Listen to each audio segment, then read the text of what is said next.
মামলার পরে কোন ধরনের রায় আসবে তা একমাত্র আল্লাহ ছাড়া আর কেউ বলতে পারবে না। কারণ দর্শন মামলা করার পরে এই মামলাটার প্রক্রিয়া এত দীর্ঘ হয় যে এক নম্বরে সত্যিকারের যদি কোনো নারী বাস্তবে নির্যাতিত হয়ে থাকে তাহলে ওই নারী ইজ্জতের কারণে আদালতে যাবে না, আইনের আশ্রয় নিবে না।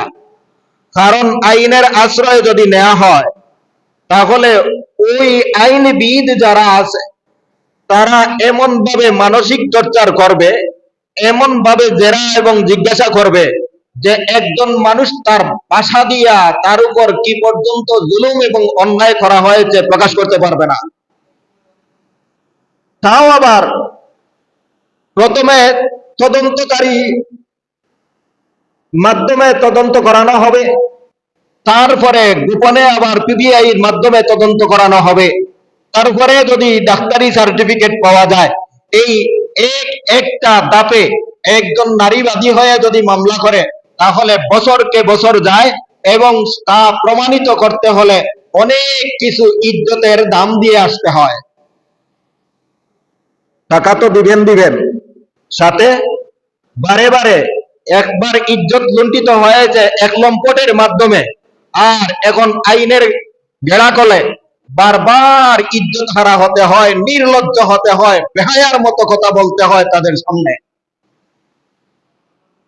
ইসলাম কিন্তু এইভাবে কোন নারীকে হেনস্থা করা অথবা কোন পুরুষকে তার ইজ্জত হানি করার কোন সুযোগ ইসলাম দেয় নাই। আমি বলছিলাম বাঙালি আইন, আগেই বলছি যে বছরকে বছর যাবে, মামলার কোনো রায় আসবে না, বরং নিরুপায় হয়ে জাতির সামনে অনেক সময় পর্যন্ত বিচার দেয়, কিন্তু আদালতের কোনো বিচার কার্যকর হয় না। এই পর্যন্ত বাংলাদেশের বর্তমান আইন এত দুর্বল হয়েছে যে সুযোগে সদ্ব্যবহার করা হয়। কিছু মানুষকে দমন করার জন্য আইন তৈরি করা হয়েছে জাতীয়ভাবে, এবং সকল নাগরিকের সমান অধিকার নয়, আইনের প্রয়োগটাও সকল নাগরিকের উপর সমানভাবে করা হয় না। একজন নারী আদালতের মামলা করতে পারে অথবা আইন শৃঙ্খলা রক্ষাকারী বাহিনীর কাছেও মামলা করতে পারে। তার পক্ষেও যেমন উকিল থাকে, তার বিপক্ষে দর্শকের পক্ষেও হুবহু তেমন ভাবে উকিল থাকে। ইসলামী শরীয়তের বিষয়টা ওই যে উকিল আর উকিলের মাধ্যমে কথা বলতে হবে এমন সুযোগ ইসলামী শরীয়তে নাই। আপনি নিজে বাদী অথবা নিজে আসামি, আপনি নিজের বক্তব্য নিজে আদালতে উপস্থাপন করবেন, শুধুমাত্র দুইজন পুরুষের সাক্ষী লাগবে। এই দুইজন পুরুষের সাক্ষী, হ্যাঁ, জিনার ব্যাপারে 4 জন পুরুষের সাক্ষী লাগবে। এই 4 জন পুরুষের সাক্ষী দ্বারা যদি বাস্তবে একজন নারী লাঞ্ছিত হওয়ার ঘটনা পাওয়া যায়, ধর্ষিত হওয়ার ঘটনা পাওয়া যায়, জিনা হওয়ার ঘটনা পাওয়া যায়, তাহলে যে ধর্ষণ করবে তার শাস্তি অবশ্যই সেই জাতীয়ভাবে উপস্থাপন হবে। এখানের মধ্যে ইসলামী শরীয়ত মোতাবেক তার কোনো উকিল ধরার প্রয়োজন নাই। কিন্তু বর্তমান আইনে, বর্তমান দেশের পরিক্রমায়, দেশের এই সিচুয়েশনে দেখা যায় যেমন ভাবে নির্যাতিত নারীর পক্ষে উকিল পাওয়া যায়, তার চাইতে একজন দর্শকের পক্ষে উকিল আরো বেশি পাওয়া যায়। আমার কথা আপনাদের বুঝে আসছে? এতক্ষণ পর্যন্ত যে আলোচনাটা করলাম সেই আলোচনা হলো যে বাঙালি বর্তমান রাষ্ট্রীয় সংবিধান অনুযায়ী যে আইন আছে আর আমাদের যে অবস্থান আছে তার মধ্যে সামান্য একটা ফরক আছে, পার্থক্য আছে। যদি প্রমাণিত হয় নারীর উপর অন্যায়ভাবে জুলুম করে নারীকে শারীরিক সম্পর্কে বাধ্য করা হয়েছে, তাহলে আমরা শুধুমাত্র যে জবরদস্তি করেছে তার উপর শাস্তি প্রয়োগ করি, নারীকে নির্দোষভাবে প্রমাণিত করার চেষ্টা করি। কিন্তু বর্তমান সমাজের যে অবস্থা, প্রত্যেকটা নারী স্বেচ্ছায় দেহদান করে।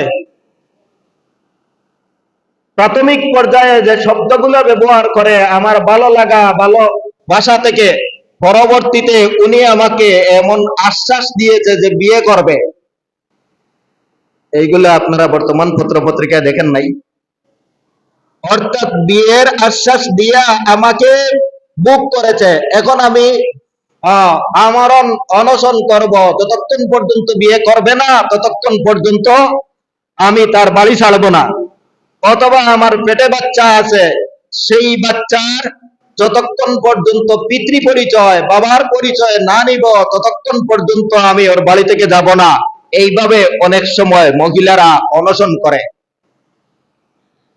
আমার কথা হলো, জোরপূর্বক যদি কোনো নারীকে হেনস্থা করা হয় অথবা দৈহিক মিলন করা হয়, যে নারী স্বেচ্ছায় সুযোগ দান করে নাই, এমন নারীর কোনো গর্ভ ধারণ করার সুযোগ নাই। কথা বুঝে আসছে? যতক্ষণ পর্যন্ত উভয় পক্ষের স্বেচ্ছা এবং সম্মতি থাকবে না ততক্ষণ পর্যন্ত গর্ভধারণের কোনো সুযোগ নাই। আমাদের দেশে যে সমস্ত মহিলারা নির্দ্বিধায় নিজের দেহকে দান করে, দান করার পরে স্বেচ্ছায় দেহ দান করে, আর পরবর্তীতে আদালতের আশ্রয় নেওয়ার পরে মিডিয়ার সামনে আসার পরে বলে যে আমাকে বিয়ের আশ্বাস দিয়া আমার দেহ বুক করেছে, এখন তার বাচ্চা আমার পেটে। ইসলামী শরীয়ত অনুযায়ী বিয়ের আগ পর্যন্ত কোন নারী কোন পুরুষকে দেহ দিতে পারে না, এবং কোন পুরুষও কোন নারীর দেহ বুক করতে পারে না। যদি করে তাহলে তার শাস্তি হলো 100 বেত্রাঘাত। ওই মহিলার আগে শাস্তি হওয়া উচিত 100 বেত্রাঘাত, তারপরে তার উপর যে ধর্ষণ করা হয়েছে অথবা সে যে গর্ভধারণ করেছে তার পিতৃ পরিচয় করে নেওয়া হবে। আগে ওদের শাস্তি প্রয়োগ করার দরকার। যারা স্বেচ্ছায় দেহদান করিয়া গর্ভ পর্যন্ত করলো, এমন নারী এবং পুরুষের আগে হলো তাদের স্বেচ্ছায় দেহদানের বিচার করা, তার পরবর্তীতে বাচ্চার স্বীকৃতি আসবে। আমার কথা আপনাদের বুঝে আসছে? রব্বুল আলামিন শুধুমাত্র এতটুকু বলেছেন, ওয়ালা তাকরাবুজ জিনা ইন্নাহু কানা ফাহিশা, তোমরা জিনা ব্যভিচারের দ্বারস্থ হইও না, নিশ্চয় এটা হলো চরম গর্হিত কাজ, চরম নির্লজ্জ কাজ। আল্লাহর দরবারে, সামাজিক দরবারে এবং জাতীয় বিবেচনায় মুসলিম জাতির জাতিত্ব রক্ষায় এমন একটা অপরাধ, যেই অপরাধ জাতির সম্মুখে উপস্থাপন করা একজন মুমিনের পক্ষে সম্ভব নয়। ওয়ালা তাকরাবুজ জিনা ইন্নাহু কানা ফাহিশা ওয়া সাআ সাবিলা, আল্লাহ বলেন এটা হলো মন্দ পথ, খারাপ পথ, নিকৃষ্টতম পথ, জঘন্যতম পথ। এই পথটা কোনটা?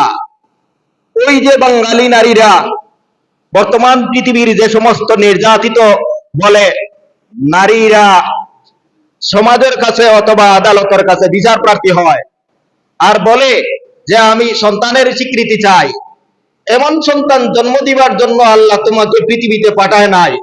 অবৈধভাবে, বিবাহ বহির্ভূত ভাবে সম্পর্ক জড়াইয়া সন্তান জন্ম দিবে, আল্লাহ বলেন এটা হলো নিকৃষ্ট পথ এবং পন্থা। সন্তান জন্ম দেবার একমাত্র পন্থা হলো বিবাহ। আল্লাহ কি সুযোগ দান করেছেন? একটা সন্তানের ভবিষ্যৎ, একটা সন্তানের ইজ্জত, একটা মানুষের ইজ্জত সম্মান, তার পিতৃ পরিচয় যত নিষ্কেলেঙ্কারী কলঙ্কমুক্ত থাকবে, সে সমাজে তত বড় এবং তত বাহাদুর হয়ে সমাজের মধ্যে চলতে পারবে। আর একজন মানুষ যদি জানতে পারে যে তার মা তার বাবার সাথে বিবাহের আগে অবৈধ সম্পর্ক করিয়া তার জন্ম হয়েছে, তাহলে ওই মানুষটা আর পৃথিবীতে মানুষ রূপে মানুষ থাকবে না। যখন জানতে পারবে যে আমি তো আর দুনিয়াতে থাকা অবস্থায় আমার মা বাবা আমাকে বৈধভাবে জন্ম দেয় নাই, আমি অবৈধ সন্তান, আমি জারজ সন্তান, আমি কুলাঙ্কার সন্তান, ওই সন্তানটা আর মানুষ থাকে না, জানোয়ারে রূপান্তরিত হয়ে যায়। কিন্তু বাংলাদেশি আইনে, বাংলাদেশি সংবিধান অনুযায়ী ওই মানুষের জীবন ধ্বংস করা হলো, সমাজের মধ্যে সন্ত্রাস সৃষ্টি করা হলো, সমাজের মাঝে ওই ব্যক্তি আর দর্শন করতে নির্দ্বিধায় দর্শন করবে, যেহেতু তার মা তাকে জন্ম দিয়েছে দর্শনের মাধ্যমে, তার বাবা তাকে জন্ম দিয়েছে বিবাহ বহির্ভূত ভাবে, তাহলে ওই ব্যক্তি আর দর্শন করতে দ্বিধাও করবে না। তার বংশগত দর্শনের সিলসিলা ধারাবাহিকতা পেয়ে আসছে।